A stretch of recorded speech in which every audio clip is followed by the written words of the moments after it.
Warning. This podcast is not for the faint of heart or anyone who's ever jumped at their own shadow. Listener discretion is advised. And your episode begins in 3, 2, 1.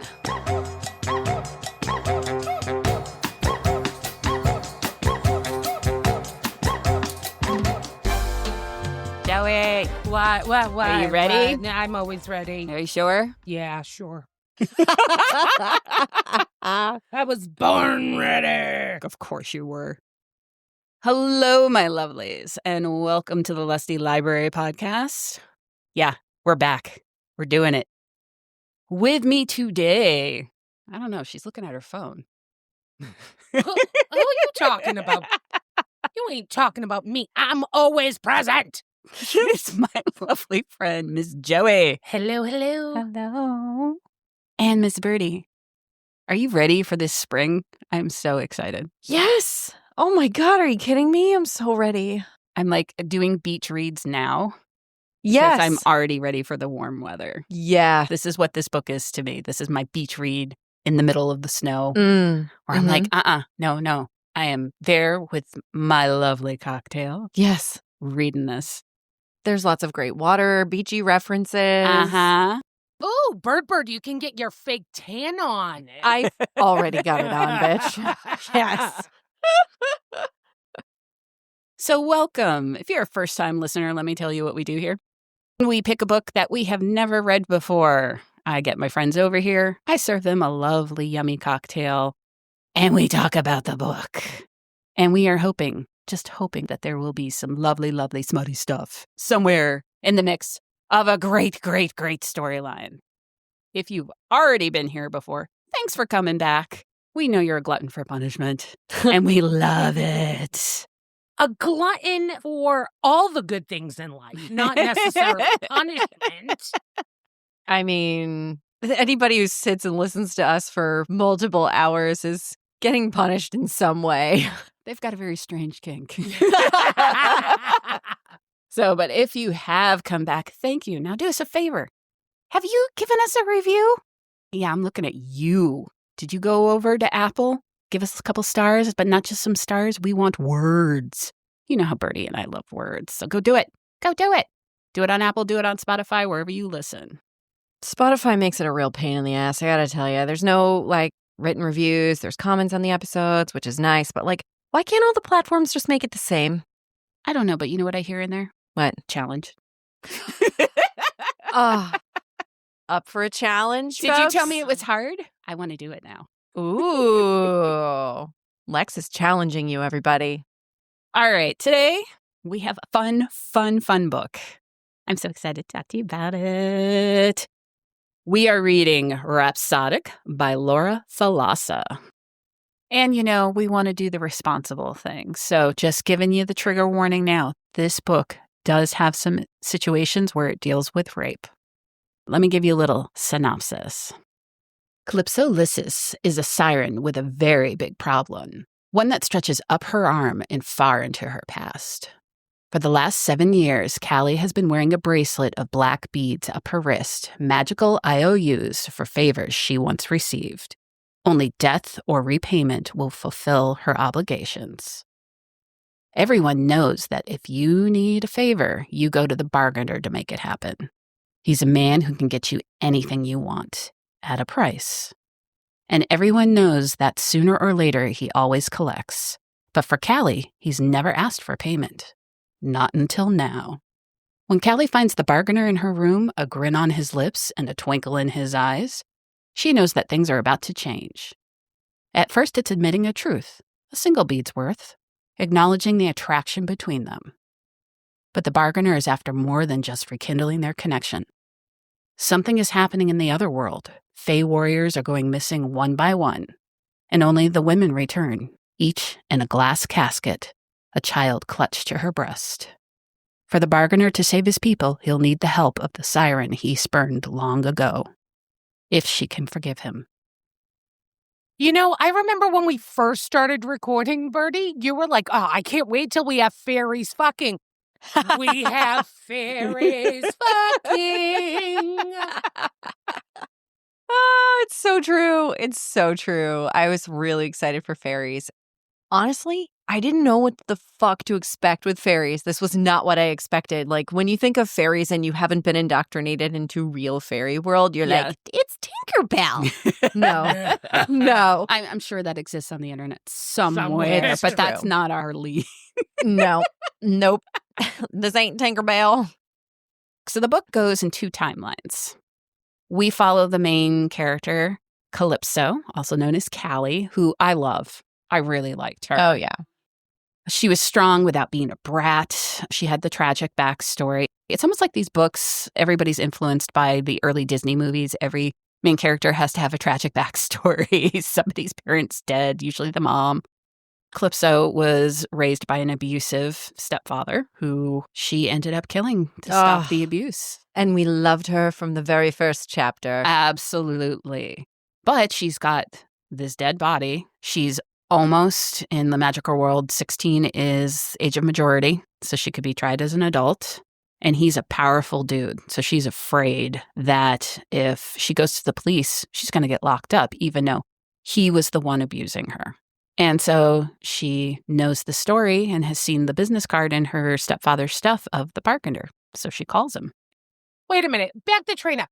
She doesn't pick up the phone and go, boop, boop, boop, boop, boop. Bargainer, is this you? 1-800-BARGAIN. Okay, so this shows you how many fantasy books I read. Like, I don't even think about picking up the phone. Okay, she summons him. Yes. But I love that he had a business card for it. Right? And what happens when the bargainer shows up? Well, he's like, how the fuck old are you? Yes, the first thing he asks, how old are you? Yeah. He's not just a good guy who shows up to help a dame out. He does things for favors. And those favors could be anything. He could ask you to kill somebody. He could ask you to fuck him. You don't know what you're exchanging. I'll give him that favor. Right. Well. So this beautiful man shows up. Looks almost like a real human, except for his silver hair and silver eyes. And I had like a light alt-rocker look in my head for this guy. Like the tattoos, the like jeans and concert T-shirts. So you weren't just thinking of Geralt of Rivia? Oh, from The Witcher? Yeah. Except with an AC/DC T-shirt. I think he was described as a little bit more sinuous than Henry Cavill. Oh, well, it's funny because you said that, and I was like, yeah, he's exactly like that video game guy. Nerd. I know. So yeah, he shows up and he's like, how old are you? I don't do business with minors. No way. And Callie's like, no. I'm 2 weeks away. Please. And he's like, no, I'm not helping you. She doesn't try to glamour him, but like it happens naturally as a defense thing. And he's like, did you just try and glamour me? Now, if you're wondering what's a glamour, that is when she uses the power of her voice to influence somebody.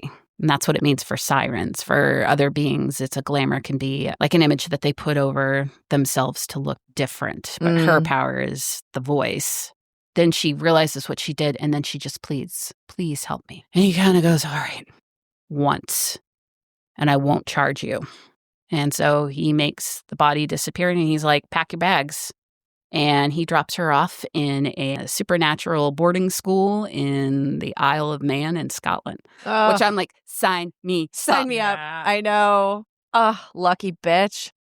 You know, the crazy part is he did tell her, though, something wacky about the siren power. Even though I can clean this all up, doesn't mean it's not going to rear its ugly head back. So just be careful, you unlucky little siren, you. Yeah, because it's a power, but it's also a curse. Right. I thought that was very interesting that sirens have this curse. And that's, why we end up we think that like her mother died in these tragic circumstances because her mother was a siren. So she has shit luck as part of being a siren. We're doing the 2 timelines, so that's what happened in the past. In the future, Callie and her best friend Temper, short for Temperance, which I love. Oh it is such a good name. It's very like old-fashioned Quaker sounding. Yeah. When they did qualities for names like Grace, Faith, Patience, Temper. Yeah. Love it. I love that turn. Mm-hmm. And they have their own PI business. I kind of feel like it's more like the Equalizer. Yes. They're not just taking pictures of people cheating on people. They're righting wrongs. With their supernatural powers. It's Right? awesome. Because Temper, is a very high power witch. Yeah. Right. And they met in their supernatural boarding school. Yes. Senior Right. year, she met her best friend and ride or dies for life. Yeah. Very important. Yeah. I want a whole show just of their business. Yeah, that would Yes. be fun. Yeah. Dunk, dunk. Don't. So, Law and Order. so in that timeline, that's when we get to meet adult Callie. And she is now a badass. And she uses her power to right wrongs. And the thing that we get to observe is her going after a guy who is embezzling money from his senile mom. Yeah. What a shitbag. Yeah, Oh, he's it was such a shit- satisfying scene. So good. And she just basically goes in and uses her voice and gets him on camera. I want that power. I know, right? But she turns the camera off at that point because she's just like, listen, I got your confession. That's all I need. But what I'm also going to do, because I'm doing this for this moral thing for myself, is also, you're not going to do that again, are you? So she doesn't have to do that. That's not part of the contract. That's just part of her soul wanting to be good. Right the wrongs. Yeah. It indicated a lot about her. And that's why I liked Callie straight off. Oh, I'm yeah. like, all right, yep, this is a person who had a really rough beginning and is just making the world better the best way that she can. And she's damaged. Yeah, because she doesn't currently make the best life decisions. So she is currently dating an alpha of a werewolf pack. What about that isn't a great decision? Sorry. Because it turned into they work together. They contract Eli on a normal basis. Yeah. And kind of what turned into a one-night stand turned into the two of them dating. But because Callie's broken, and we don't necessarily at this point in the book know why, she can't commit to Eli. She's just kind of stringing him along. Which I think also because he's an alpha, he has a little bit of the pheromones and stuff. So it's his power to kind of use his will and dominate people in a very loving way. But still, like, you're my girlfriend. You're going to do this with me. We're going to be together, whether you want to be or not. And she was getting that pull. And the dominance from the alpha werewolf turns on her siren. Yeah. What about this was a bad decision on her part? I'm really going to need you to help me understand. So Joey already got us to Eli. I have a feeling she liked Eli a little bit. Yeah. Shifter's your thing? Yeah. Okay. Yeah. Alpha shifter. Oh, okay. Let's be correct You on... need to be the queen of the pack. Okay. Meow, meow, meow, meow, meow, meow, meow. Ooh, I got to read some more werewolf shit. Oh. Ooh. Mm. Ooh. Coming Okay. soon to a podcast near Yeah. you. So, yeah, we were talking about the poor life decisions. I was going to go more with the drinking, the not committing to relationships, and yeah, okay, maybe the life decision isn't necessarily bad that she's with Eli, but just how she's having her relationship with Eli. Because she can't get over the bargainer, which he gives her his name eventually. And Desmond Flynn. Desmond Flynn, though. You and your name. What is he, just like a random Irish guy? Okay, sorry, carry on. So we're in the present timeline. She has her day. She gets home. She starts to undress. Gonna take her shower. Who's on her bed? The bargainer. Henry Cavill. How many years has it been since she saw them? 7. Just lounging on her bed while she's mid-undressing. Yeah. And she's like, what the fuck are you doing here? He's ready to get paid. Mm-hmm. Because she's got a shit ton of beads. So every single bargain that they made, she has a bead for it. Right. And where are those beads? On her wrist. Big old bracelet. So they describe her as wearing this big, massive bracelet that goes from her wrist all the way up her arm. 322 beads. 17 rows. That's a fucking big old bracelet. I That's love big. It must get really annoying in the shower. it. Because she can't take it off. Right. Nothing will take it off. It's magical. Then we bounce back the timeline and you find out, well, how the hell did she get all these beads? He gave her the one for free. So she's at school and she gets a phone call from a police officer back from the States going, we have some questions about your stepfather's death. She freaks out. So what's she do? She summons the bargainer yet again. And he shows up and he's like, what do you want? He's not exactly happy about it. But he ends up giving her another favor. And she likes having him around. She feels safe when he's around. Because she's also worried that his magic is going to wear off, too. He's like, with the curse, I don't know how long my magic's going to hold that in place. And this is where her age really starts to show, I think. Yeah. Where she's just like, oh, I might have to kill somebody for this one bargain that I'm about to make. Yeah, whatever. I'll worry about that later. Yeah. Like, she really decides to just not give a shit and be in complete denial about the weight of her decision. Oh, yeah. And racks up a debt that we find out has never been seen in the history of magical kind before. Yeah. Because the bargainer will only do no more than 2 bargains with each individual. So why would he do so many? Who knows? And so then we find out, going back in the timeline, and it would go back and forth, is she would keep calling him and keep calling him. Was it for big stuff? Was her life in danger? No. Were there assassins coming after her? No. It's just crazy. Like, if you really sat her down and you were like, listen, Callie, would you literally kill someone to see this guy tonight? She'd have to say yes. But she had no one to baby shake her I into know. the reality of what she was doing. We were all 17-year-olds in love at one point. I know, it's true. Yeah. It's true, honestly. Putting myself in those shoes back in that day when you're so young and stupid, I'm like, yeah, I would have done the fucking same thing. Oh, totally. 100%. Ugh. What do they do when he's called and he shows up? He hangs out in her dorm room. Yeah. I know. I Yeah. hated this so much for him and his glory. Oh, he Like, was loving But he did love it. He did love it. He was happy to have a couple down hours. Yeah. And It's not true. running around the world, killing bad guys, They- ruling his kingdom. Yeah. You know, he could just kind of chill and hang out. I know. Have the childhood he never had. Sit on a twin bed. He's pretty much like a shadow daddy Oh, yeah. when you think about it. Yeah. Okay, define shadow daddy for me. So shadow daddy is a 100-plus-year-old supernatural male main character with a lot of power, super protective. Shadow daddy. The So- fucking words we have for I shit. know. The ultimate age gap is what you're telling me. Ultimate. Like, you cannot count this age gap on an abacus. No. Does it really even count as an age gap anymore? Once you get into like the hundreds of years, does it really mean anything?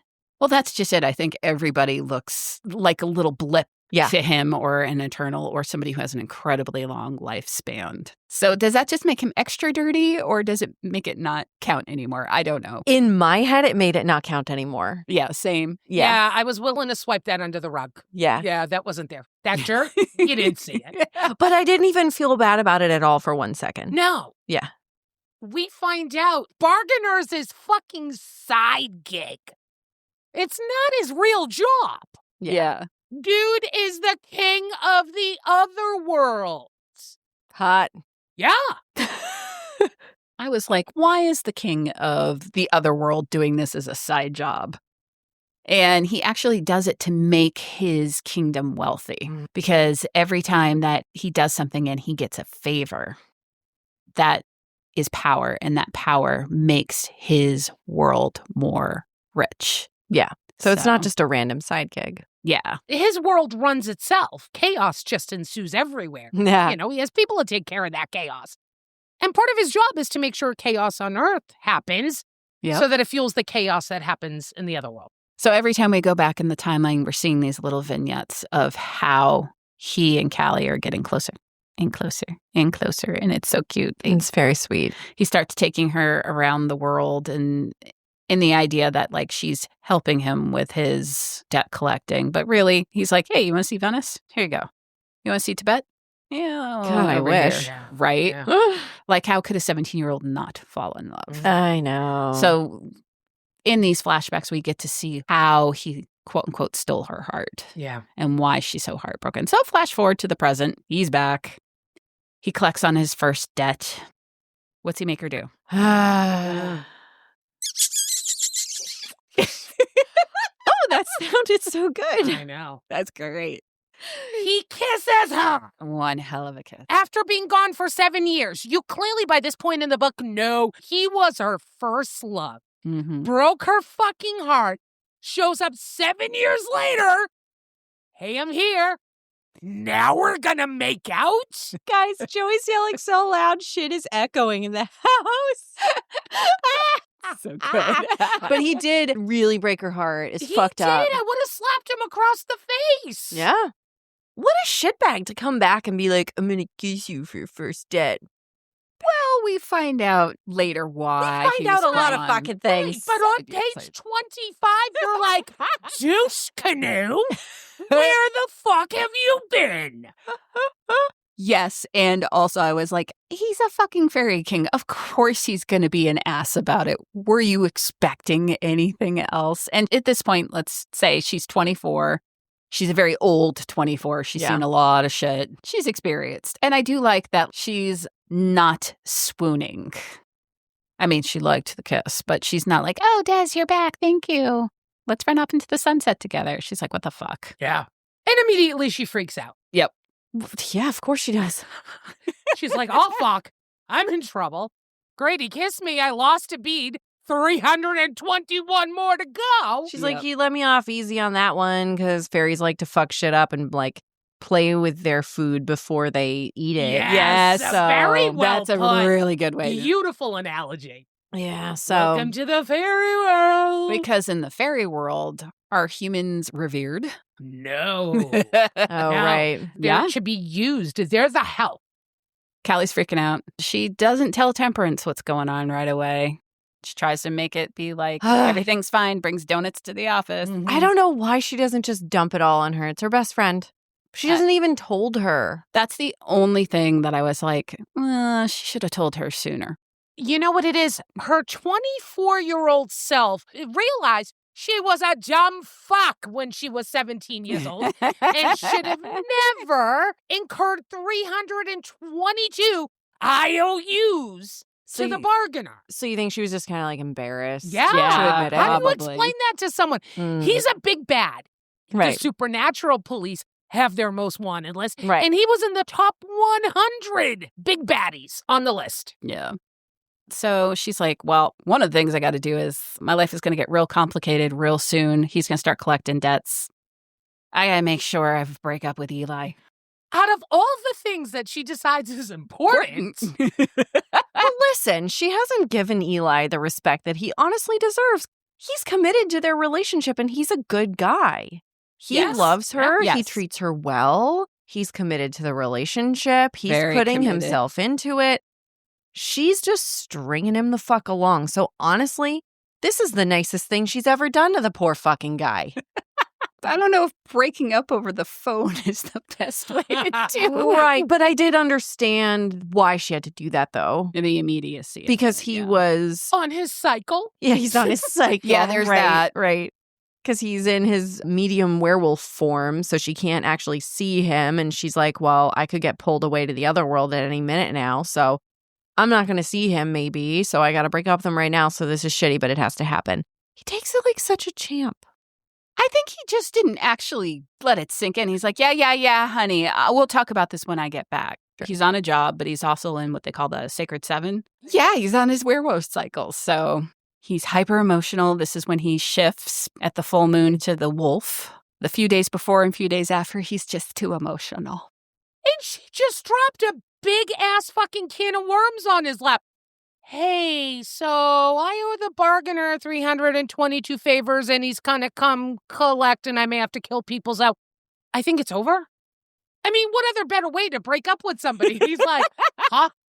What? Why the fuck do you owe this dude 322 favors? She's like, it's a long story. Don't worry about it. It was really nice knowing you. Yeah. I hope we can still be friends. Yeah. If you need your toothbrush, I'll mail it back to you. Yeah. Oh, God. She comes home that night, and there's Des waiting for her again. Time to collect. And she's like, okay, it could be murder. It could be my body. Let's see what's happening. Where's he take her? This is where I started to be like, is this guy ever going to really pull his fucking real favors out? Why the fuck does he need her to go shopping for furniture for him under a time limit? Let's talk about how they got to the furniture store. They did not call an Uber. He did not drive them. Right. How did they get to this furniture store? They flew there. He spreads his beautiful, beautiful wings. Uh-huh. Sinuous, very much like a bat in my Yes. head. Uh-huh. Yeah. And that's how it was described. They're supposed to still be very beautiful. And Mhm. I think she described as like silky smooth.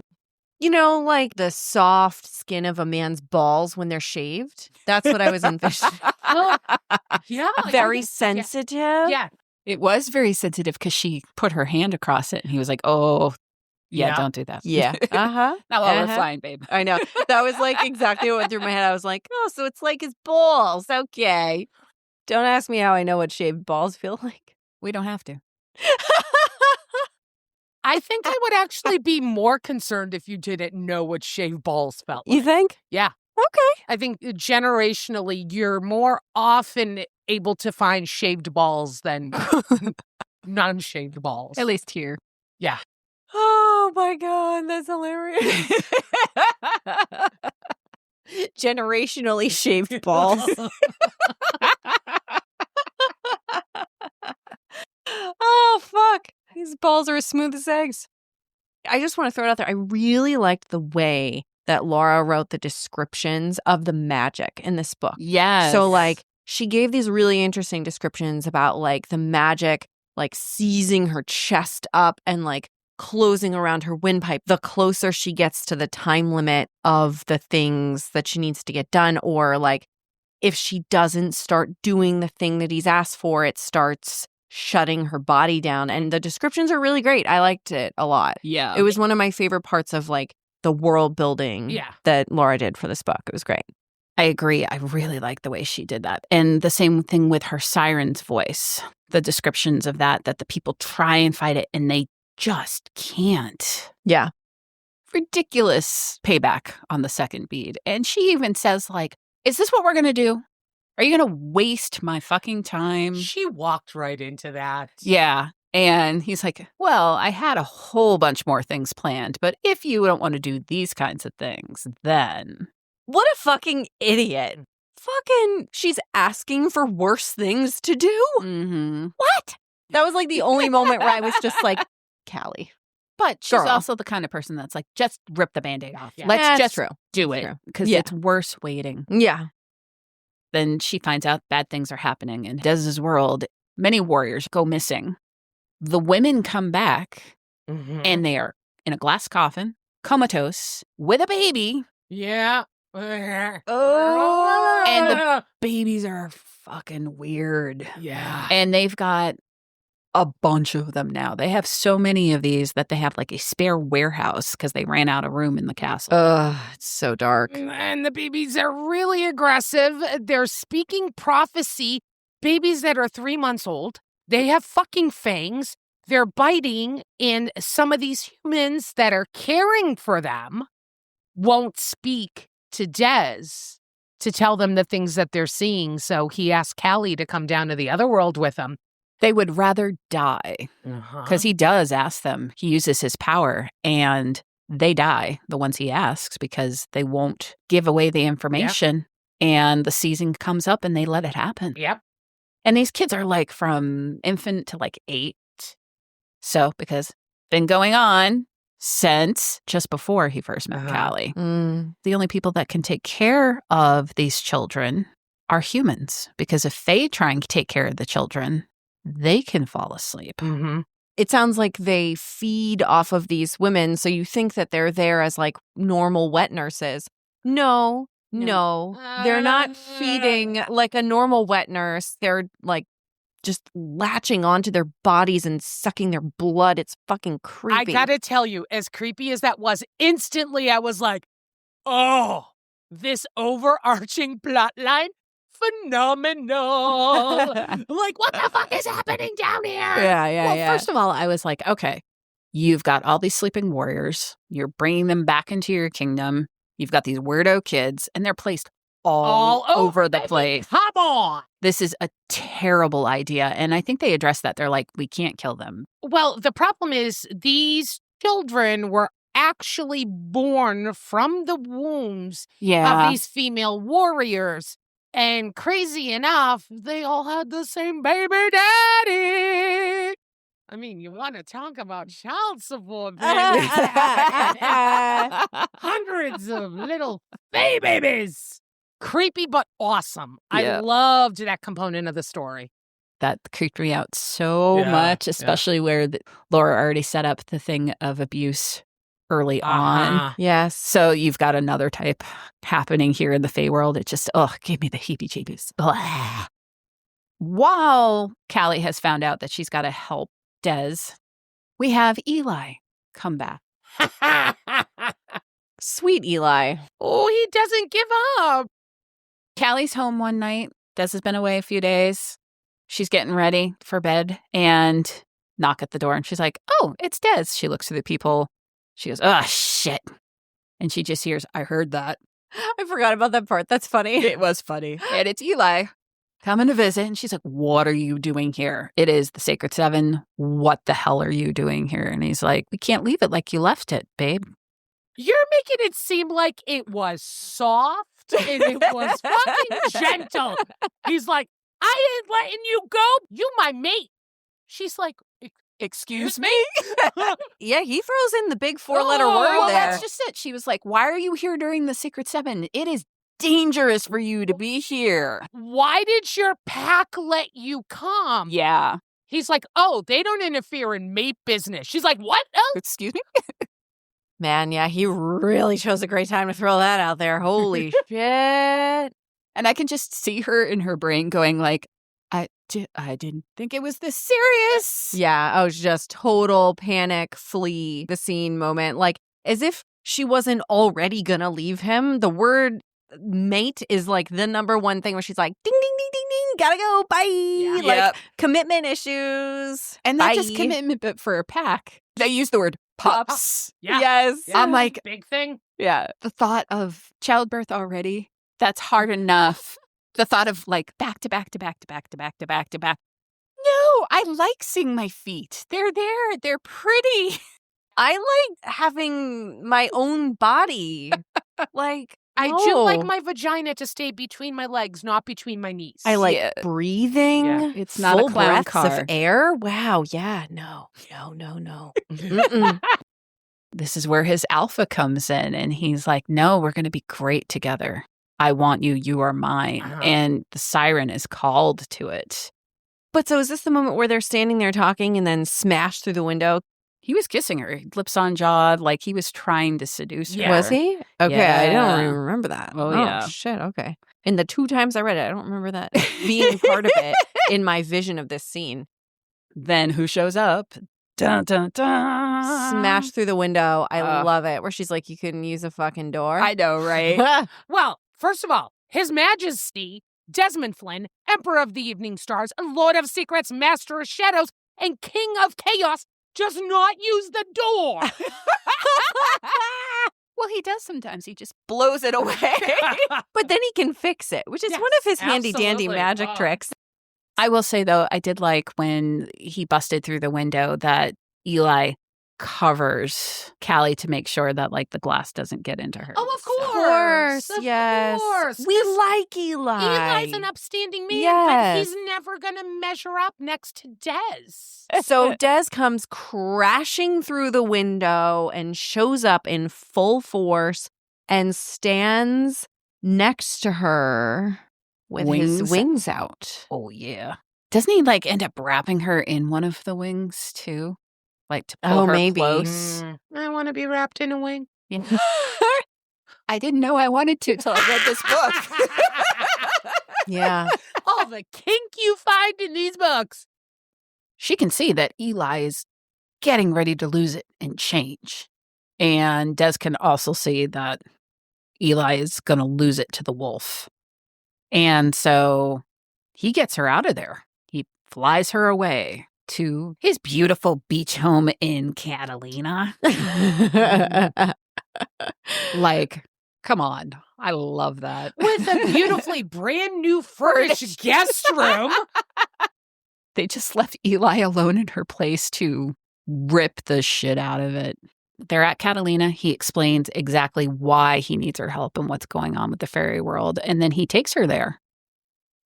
And she sees for the first time what the other world is like. She sees his kingdom.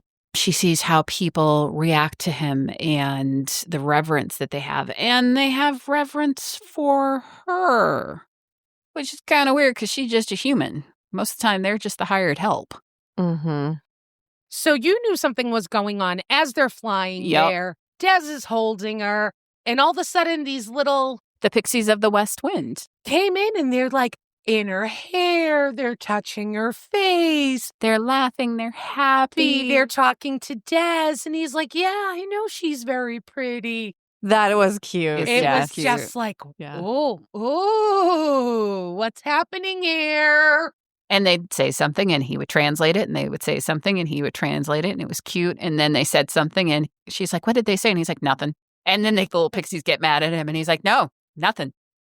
And that's when you're like, They flew in and everybody was clearly being so kind to her, and they like accepted her immediately and they liked her. I mean, yeah, you definitely were like, why is everybody just accepting you so immediately like that? Weird. Also, when you think about a situation like you have a friend or you have a family member that you've never met one of their partners, and then all of a sudden, many thousands of years later, they come around with a partner, you're like, oh, this person must be special. Yeah, it's true. It's 100% that. Yeah. Just, on a kingdom level. Yeah. Right. But she assumed he was just a little man whore, Yeah. right? Yeah. Like, she just assumed this guy's sleeping with everybody. He could have anybody he wants. Yeah. Yeah. No. At this point, up until now, both timelines, there hasn't been any hanky-panky except for a kiss here, a kiss there. Fuck, I was dying. Dying. Oh, God, yeah. Because we're little sluts here. Everybody knows. I mean, Not even that we're little sluts. Like, you clearly knew there was True. chemistry between these two. That you're like, God damn it, would somebody whip something out and putting it in something else? And I'm Yeah. sure, as listeners, you've been waiting this whole time. yeah. Okay, this all sounds very fascinating, and I really like where this book is going. Where's the smut? It's true. Yeah. We just wanted you all to feel the same frustration and longing that we felt. Slow burn, because while this has been two timelines, current timeline, we get little kisses and strokes and things like that with Callie and Des. In the past timeline, she's got that teenage horniness, but like doesn't know what to do and wishes something would happen, but is afraid something's going to happen. And he just, nope, he's keeping it platonic. I think she was afraid of the rejection more than anything. Like, why would this worldly king want anything to do with little old me? That she has to buy his time. That's why she kept calling him. I don't think she ever realized the reality of it. But grown up Callie, he's definitely interested. Oh, And he's making it obvious. super obvious. But I think the pain and the hurt of him leaving puts her at arm's length from him. Absolutely. She's fucked up from it. Yeah. She says, my siren calls to him. So she clearly knows there's plenty of sexual chemistry. But I think the trauma and the hurt of what she felt of her first love leaving her was just too traumatic for her to have emotional depth in there. Yeah. But by the time she's going to the other kingdom, things are heating up. Is it time? Do we need to ask our... For the love of God, get that sexy stud in here.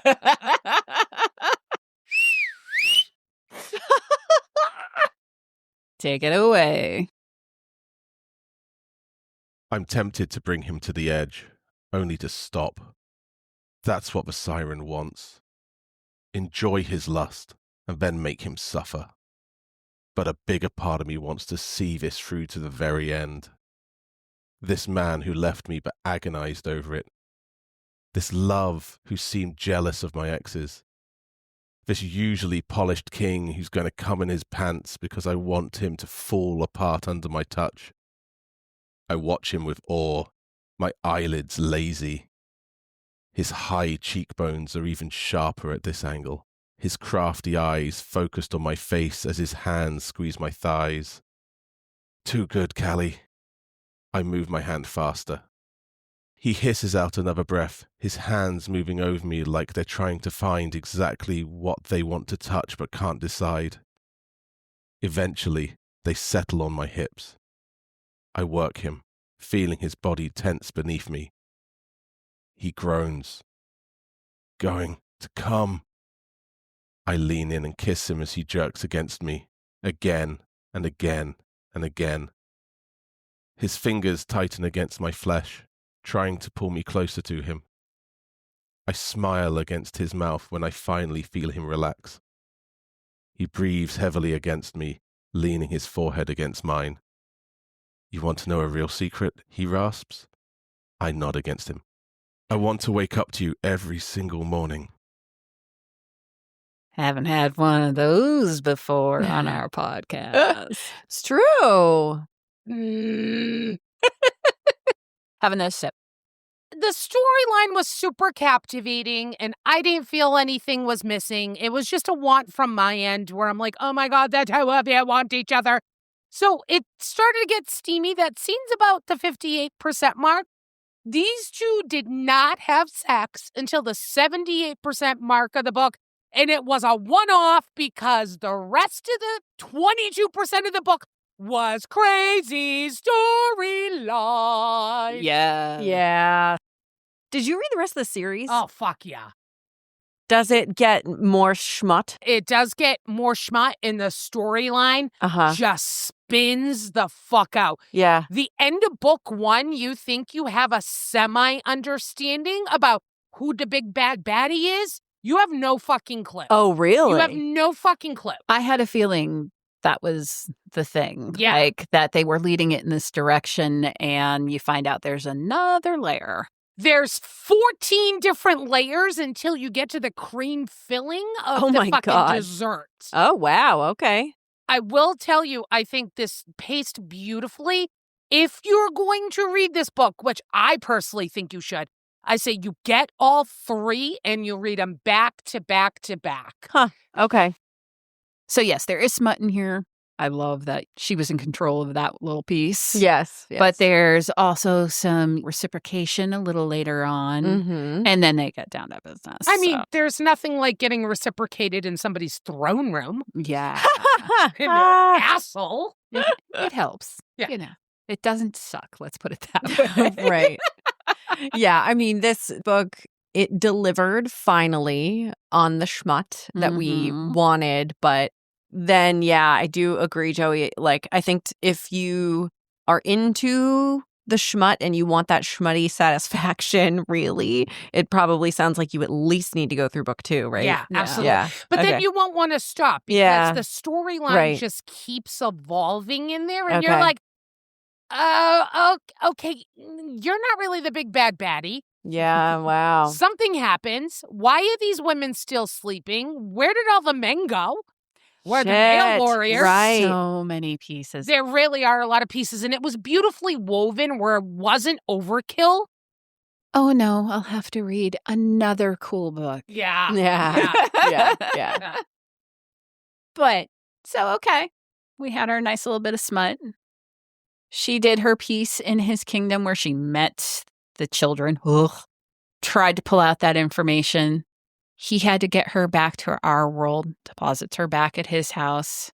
Now, in the meantime, Eli, we love Eli, but also he might have done something not so good. Yeah. So not only did he move Des up the 100 most wanted list to number 3, guess who's on the list now, too? That was fucking dumb, Eli. Why would you do that? Well, he said it was his wolf that wanted revenge. Yeah. Because he was hurt. I know. And this is where, so Eli's the good guy. Yeah. And it made me realize as the book progressed that, no, I don't want good. I want my morally gray. Uh-huh. Okay. I know. Because I understand you want to be righteous. And Eli was righteous, doing what's right, thinking he was protecting Callie. No, give me my morally gray. And Callie has that moment too, where she talks it out Yeah. She with does. you, and she's just like, "Oh, Eli's such a nice, sweet guy. I can have such a nice, sweet life with him, or I can go with the big bad." And Yes. yeah. Nobody wants lawful good. They all want chaotic good or chaotic neutral. Yeah. Mr. Eli, lawful good, finds them at Dez's house. Yes. Yeah. Well, he is Tracking phone calls between Temper and Callie Yep. to figure out where the fuck Callie is to save her. Mm-hmm. I mean, do you blame the guy? no, because He's a hitman. Yeah. He Of course, also he's gonna pull some strings. bounty Bounty hunter. hunter. Oh, right, bounty hunter. Yeah, Yes. because, Yeah. lawful good. Right. But his ultimate goal is to save the woman he loves. Right. And so he gets there. He wants to save her. He's not fighting the shifter. And then he sees Dez with his wings out. And he goes, "Oh, sorry. I apologize." What does he say? I didn't know. And we're like, what the fuck don't you know, dude? That's what Callie is saying, Yeah, too. she's like, what? And he backs off and he goes away. And he apologized. And she's like, an alpha just apologized to another male. What the hell? Dez responds like, "It's all good, bro." Yeah. We're good now. Yeah. Callie doesn't know what's going on. So she calls up Temperance because Temperance also knows all these little otherworldly things. Isn't she like, didn't you take a class on fairies? Yeah. And then Temperance asks her, is this the first time he's had his wings out? Is this the first time you're seeing them? Yeah. And asking all these probing questions. And she's like, no, he flew me here. He flew me there. He always has his wings out with me. With me. Yeah. So Temperance is like, oh, Callie. Fairies only bring those out with their betrothed. Because she knew it was like a fight or fuck. Uh-huh. Because that's what Dez told her. Right. But now she's got this betrothed thing. Yeah. So Yeah. she confronts Dez. When were you going to tell me?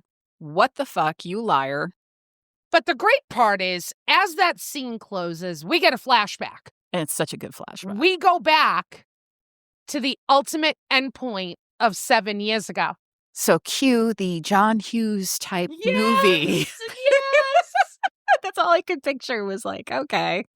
Because Des shows up at the dorm and the dorm's in chaos. All the kids are running around. They're in fancy dresses. And Callie's just in her room with the door shut in her boxer shorts and t-shirt. And he's like, what is going on? And he finds out that this is the May Dance, May Ball, so the equivalent of the prom. Yeah. And Callie's not going. She has nobody to go with. Nobody asked her. And he's like, nobody asked you. And she's like, why would anybody ask How is me? that possible? Yeah. And he's so cute. She's sitting in a chair and he gets down in front of her and it's like, Calypso Lithis, will you take me to the ball? Oh my God. Oh, Tell me this isn't every 17-year-old girl's I thought it was wish. just fucking adorable. And then he magics her a dress. Yeah. Oh, so What dreamy. was it, like made out of moonbeams or something ridiculous It was like that? black silk with the diamond choker and diamonds going down the bare back. Yeah. So that was cool. open. She said it was made for either a celebrity or a queen. Yeah. And no, it's just Faye made. Yeah, This is what so he cool. picked out for me. They danced together at the ball. Made all the mean girls jealous. Loved that. Yep. They get back to the room after Oh. the ball, and Callie decides she's going to have balls of steel. She feels the connection between the two of them. She kisses him, Yes. and he kisses her back. And it's hot. It's hot. It's hot. And then all of a sudden he goes, I can't do this anymore. What? What? Ultimate rejection. Yeah. And then in the same moment, he kind of transforms and he says, just say the word. I'll take you away from all of this. We can start our life together right now. Like, he is so torn between doing the right thing and not doing the right thing. And you're like, huh? Hey, Mhm. what is happening? Ultimately, he says, I'm going to walk away. I'm going to leave you. I'm going to give you time. This is not right. And she says, I have one more bargain. And she gets this fucking ancient human vow that she has memorized and she blurts it out to him. And he just disappears. Oh, Bertie, the face you're making is Yeah. so sad. It was so sad. I was heartbroken. yeah. Absolutely heartbroken. I was like, motherfucker, where the hell did you go? But also the relief that I felt once we understood what happened was Yes. so immense. Yeah. Holy shit. Okay, yeah, we're about to spoil this one part. But listeners, we are not spoiling this whole book. No. Let me be No. clear. You have so much more that we are not spoiling for you today. Go read the book. But God, it was such a relief when we found out that when she spoke those words, she enacted this magical debt. And if you're asking somebody to be bound to you and they agree, you have to pay this massive price. Yeah. It's not just like, oh, you're going to go kill somebody or you're going to go do this one little thing. He had to pay in 7 years. He of couldn't heartache. go near her. Oh, He couldn't approach her. He couldn't do absolutely anything. oh. And I don't think it's just the time. It's the pain that they Uh-huh. felt Yeah. during that 7 years. That's the payment. So, Joey, I know you fucking hate the miscommunication trope. Uh-huh. Did this bother you? No. Did you ever feel like it was a miscommunication tropey style thing? No, Okay. not at all. So I think the only issue was that he didn't divulge it when he saw her again after 7 years. He didn't come out and blurt what had happened, but it made sense why. Right. He was trying to gain her trust again because they were different people. Yes. I didn't see this as a miscommunication trope because the magic immediately set in. He had to go away and he didn't have a choice. And I don't think he knew until he walked away from her that this was a part of the bargain that was made for them to be together. Flashback, you find out what happens at the ball. Now they're back at his house. And he basically says to her, no, honey, you don't have it right. Wings only come out with their soulmate. Oh, know. And all of a sudden, everything fucking made sense. Oh. And he tells her everything. From the minute I saw you, I knew you were my soulmate. And what I caught on my Yeah. second read was just that. That is such a good detail. It was so good. And I'm shocked I didn't catch it. It's really, really, really easy to miss this at the very beginning when you're getting used to a writing style, when you're getting used to the characters and you have a Yeah. lot to remember. This is the moment where we see Des for the very first time. We don't know who he is. She's just uttered these words and he just like poof magics into the place. You don't even have a vision of what he looks like. It's still forming in your head. And you read that something dark and sinuous pops up behind his back, but it was gone as soon as it came. So his body had a reaction to her for the very first moment where his wings go beep, beep. Uh-huh. But then they go away because he's like, wait, what the fuck is happening? Yeah. Obviously, like Uh-huh. in hindsight, you realize what he Mhm. must have been feeling. And he was like, holy shit. Don't feel that now watching this 16-year-old in the Right. middle of a bloody Right. murder. And so when she ever reached out to touch his arm Mhm. to say, no, please, it makes it really clear to him this like moment of touch that kind of sparks everything. And he's like, Yeah. oh, fuck. He could never resist her when she touched him and asked, please, for anything. And it was their connection, not her siren power. No, Yes. because it doesn't work on him. Yeah. Right. It's Oh, Lasai. And, yeah. he, Listen. and he was willing to give her the time and the maturity and the Yeah. time to heal after what happened with their stepdad. Yes. He said that to her, like, I wasn't going to come in when you were still fragile and needed to heal. but he loved her in the best way he possibly could. He took great care of her. Oh, Yeah. And the minute he felt that spell wearing off of him and he could get closer, he came did. back.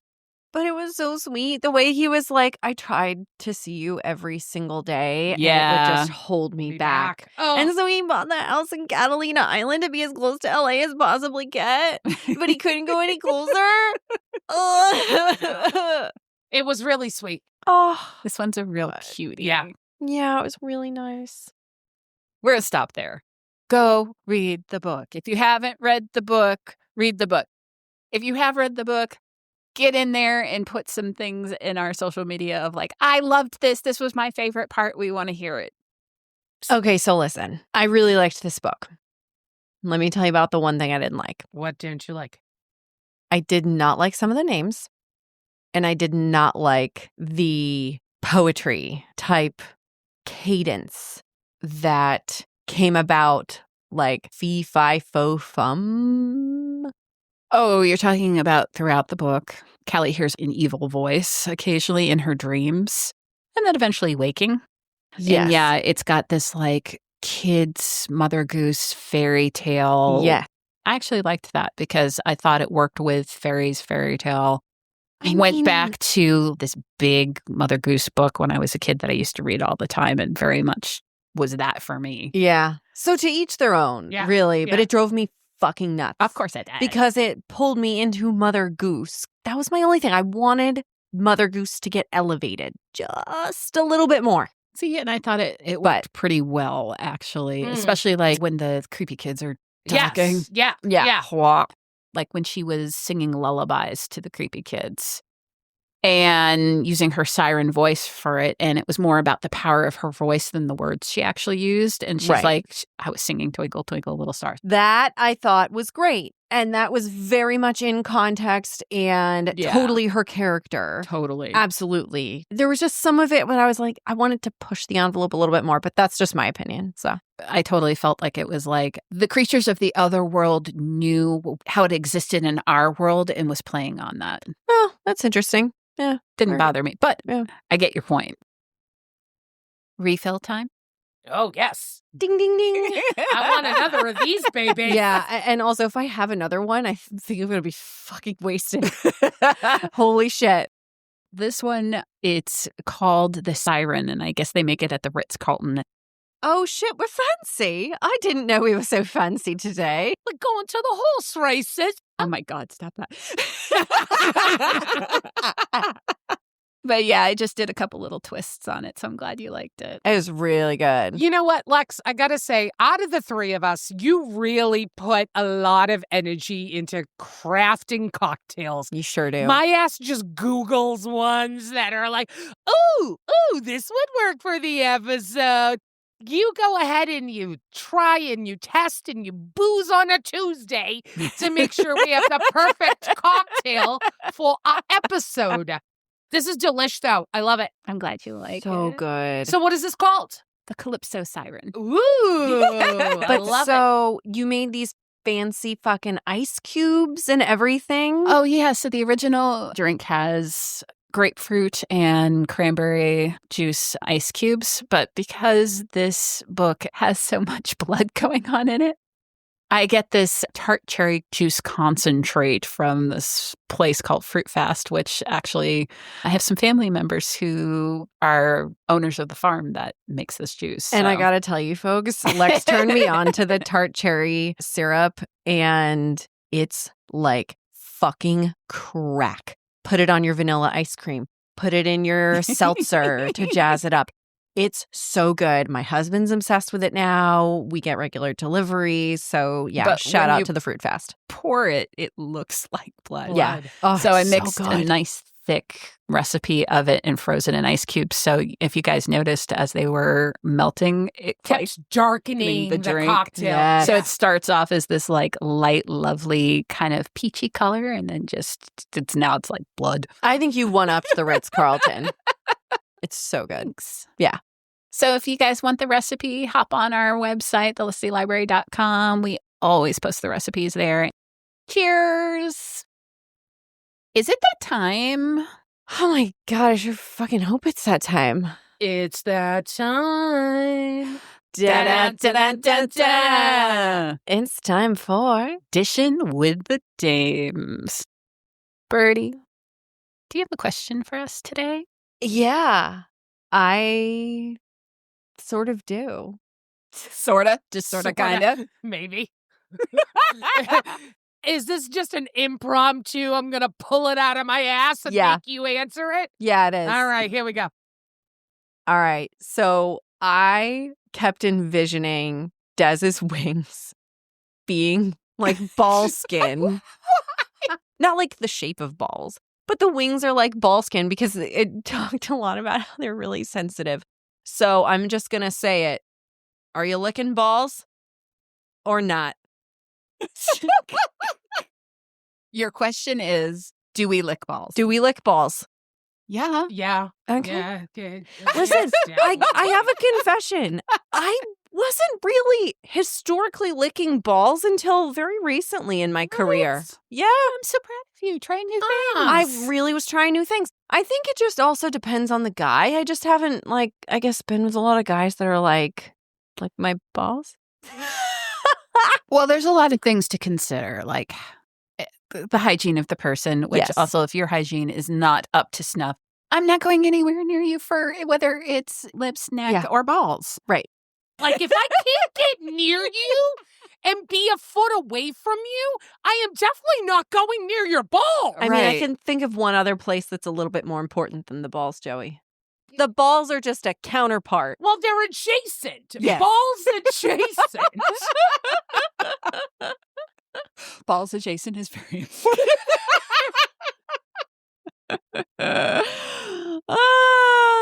So that's interesting. Goodness. I mean, that's funny that you asked that because of all the things that you could be licking, I don't think that's the one that's the most controversial. I I think that some people might find it controversial, Okay. but I think it's something that people might not necessarily think to do. So I think when I first started giving blowjobs, did I head in that direction? No. Exactly. Was it that I at one point was directed by a partner who liked a little pressure on the taint area? Yeah. That started me down that rabbit hole? Yes, absolutely. It wasn't recent that I started to delve a little further south. Well, right. But I'm just saying, I don't know who's listening to this podcast. You never fucking know. And I think it's a more mature person in their evolution to get to that point. Yeah, I think it's not your first step when Right. you do your first one. Right. Yeah, absolutely. Yeah. I would say, though, that I'm definitely a scientific exploratory girl. I like to test everything. I'm watching for reaction. I'm taking mental notes. Exactly. Looking for where the best Uh-huh. noises come from. Check that off as a repeat. you know? It just made me really think about my experiences with balls. Interesting. I was going to say all these books. There's always something that's just Right. haven't either A, done that before, B, done that in a while, C, why are you doing that? Sure. You Yeah, know? yeah. Right. Yeah. So anyhow, here we have it, folks. Again, case by case basis. Birdie, I am very proud that you have delved a little down under, and figuring out what your partner does enjoy. So that's Yeah. the big component of it. I think that it's just about finding the right person to meet your match in that Yeah. way. Yeah. Some people want to do that and some people don't. Yeah. And so I think that's what 50% of this podcast is all about, is just getting people to realize that there's so many ways of living in the world. And sometimes Yes. you don't know what you don't know. Totally. Okay. So if Right. that's never happened to you, you don't know how it feels. Yeah. So I think good conversation, being open to try new things, Mhm. being very clear on what you do like, so that then you can figure out what is the next level? How do we keep it fresh and bring it up a notch? Yep. Sometimes it's just some ball licking. All right. I think it's time to rate this book. Oh. So, because I like to start with romance, because it leads to everything for me. We're doing 1 to 5 roses, 5 being the very most romantic, 1 being like, okay, it showed up. Starting with you, Miss Joey. What's the romance for you? This did not give me boutonniere kind of roses. This gave me a gigantic, beautiful bouquet of roses. This is walking down the aisle kind of roses. I gave this 4.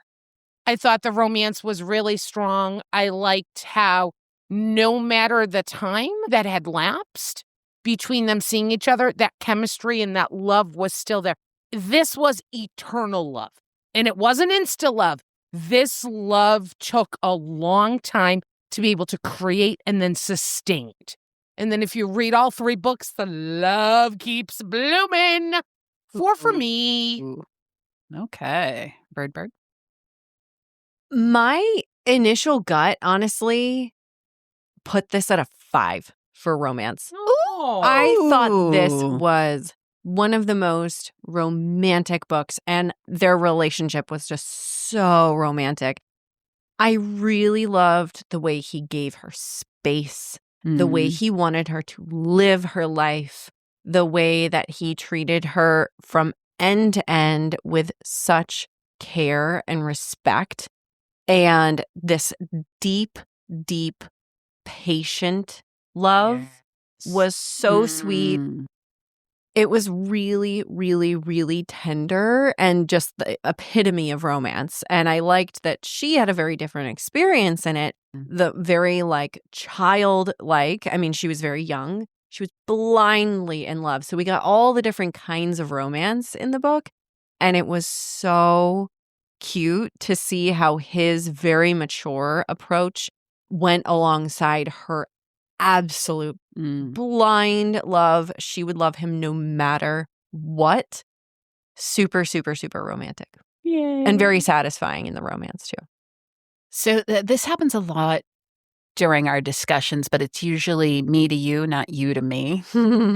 I think you might have changed my score a little bit. What the fuck? Right? Right?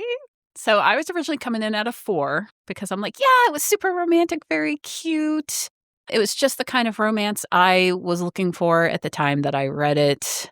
I love the way they interact, but I wasn't like, I'm in love with Des. And that's usually what pushes me to the highest mark. So I was going to give it a 4, but the way you talk about how tender his love for her was, because absolutely he was always taking care of her from the moment. He wasn't going to take advantage of her. He didn't want to ever take anything from her. He even says, like, so many people have taken from you. I don't want to be that guy. Yeah. The way you talk about that, I'm like, all right. I'm going to boost it up to another half. So 4.5. I mean, how can you not love a man that says to you, I love you. I've loved you from the beginning, and I will love you long after the last star dies. I will love you until the end of darkness itself. Stop it. I know. I highlighted that too. And if it wasn't a fantasy novel, I would groan. Like if this was a cowboy book, I'd be like, oh, fucking Christ, that's cheesy.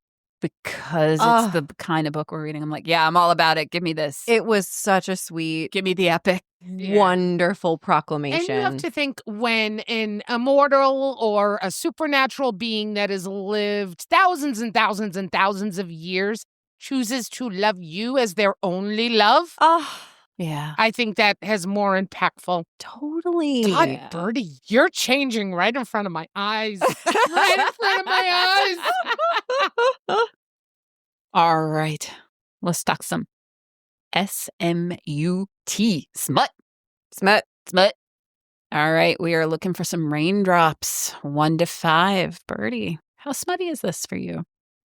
The scenes that were there were lovely, but good God, did I want it to be like cranked up about 10,000% more.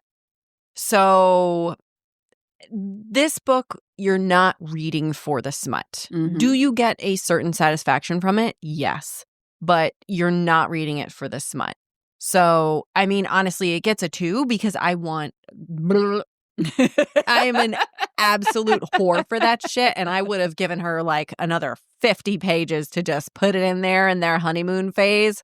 A lot. Well, they're very busy saving two worlds. They so, were you very know. busy, and it all made sense in the storyline.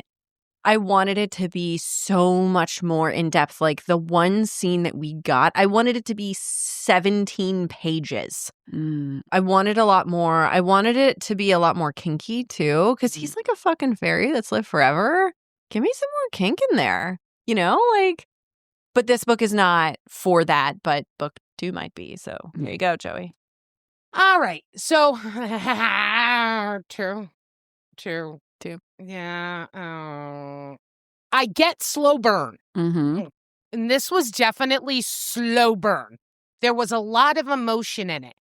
But when you rip that fucking Band-Aid off, there should be wall-to-wall wild screaming because you pulled every tiny little hair out from when that Band-Aid was ripped out. Mm-hmm. It was beautiful when they finally had sex, but with all the buildup, I wanted the house to burn down. Yes. With all the fire that was occurring, and that wasn't there. I will tell you, if you're looking for super schmutty and steamy, this is not the series for you.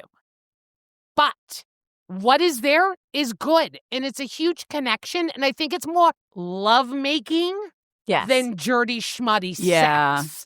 I hate to say it, this only got a 2, but that's just for smut. Yeah. See, and I gave it a 3 because I thought the smut level was appropriate to the story. Sure. Mm-hmm. It was great for their relationship. I would have rated it higher if we could have had a little in the beginning with Eli, just to mix it up. Oh. You know, before she broke up with him, to see, you know, Uh-huh. how hot they were together. And then you could see why he was breaking. Birdie's fanning herself. It's so adorable. I'm dying because I'm laughing at Joey and I'm reacting in the same way. Oh, God. No, you make a great point, Lex. I mean, but what's there and in the book, it's written well, it's hot, it's perfectly spaced into the story that we have. Mm-hmm. Would we liked a little more, a little dirtier, a little more like I'm making love to a fairy as opposed to a human being? Yes. Yes, because we're in the fairy world, so let's get weird about I it. want fairy fucking, baby. Yes. Fairy fucking. But what we got is good, so I'm giving it a nice solid 3. Okay, great. Okay, but now we get to the story. 1 to 5 storybooks, 5 being the best, 1 being meh. It's a book. Joey, you want to give it to us? Absolutely. This was a solid 4 for me. I loved the overarching premise of it. Kind of had me on the edge of my seat. Creepy kids probably brought it down 0.5, even though the creepy kids were perfectly put in there. I really think to get a full understanding, this is written to be a series. To get the full feel, to get the ending of what was really going on, you have to read all 3 books. I'm someone who was willing to commit to that, but I know other people are not. I don't know how the fuck you people can stop at 1 book when there's 3 there. A lot of self-control, which I have none of. But when I look at what the story was for this one, it definitely made me want to read the other 2. So very strong, solid 4 for me. I enjoyed it. The premise is really cool. Yeah, I mean, you know that it's going to get you when you say out loud as you're listening to the book and it ends and you go, holy shit. As you're walking the dog down the street, like somebody's probably like, that neighbor up the road, she's fucking crazy.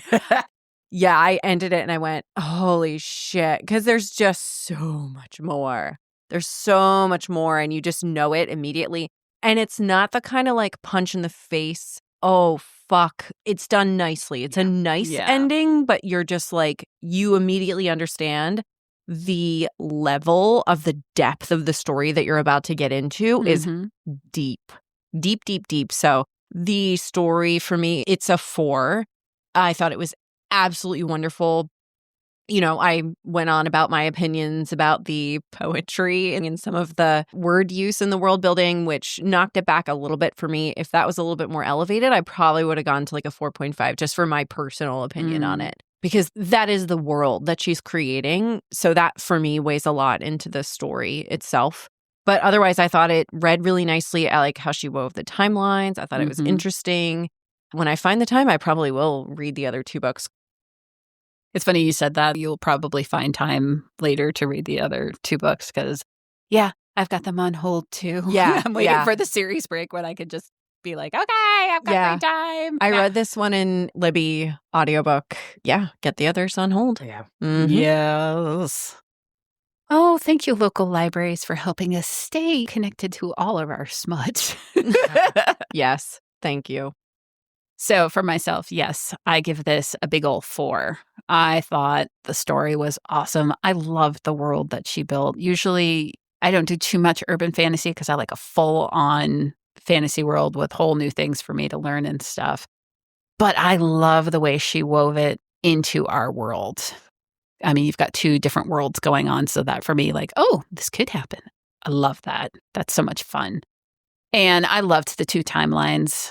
That's just a fun construct for me. I enjoy finding out these little pieces that unfold and then enrich the story that you're getting from your present day. So it just made me happy, and I kept trying to read it really, really fast so I could just get all the pieces in my brain. And whenever I do that, I know that's my book. That's what I want to keep on reading. So I give this an absolute 4.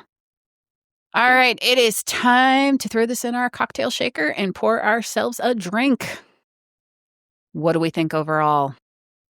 It's a really good question. I'm super torn on overall. I'm just going to have to go on my gut with it. And I think overall, it's a 3.5. Okay. And that's like a 3.75. Okay. Because I thought it was really, really, really fun. Yeah. But I think based on what I'm hearing from Joey, the series would go up and up because some of the things that I was missing in the first book would be fulfilled in the second and third books. So anyhow, yeah. Jojo? I'm coming in at a solid 4. I really liked the story in this, and I think it played out really well. The 2 different timelines that just worked perfectly in tandem. So those components were done really well. I loved that even though you weren't left on a cliffhanger in book 1, you knew there was still a part of the story that was unfinished. You watched the relationship in book 2 and book 3. This is definitely one that you get the best overall feel when you read it as a series because that's how it's meant to be read. So I think if you guys had read all 3 and we had read all 3, your score may have gone up. But this is a solid book. I really liked the author. I do not need any more authors to follow. She does have other fantasy books that I already have on the list that I'm waiting to get. We need to stop this. We need to stop reading good books. Do not have the time or energy. Too much. Thoroughly enjoyable. Love the series. 4 stars for me. Awesome. Some of us do have to sleep. That's why we haven't gotten to the other books yet.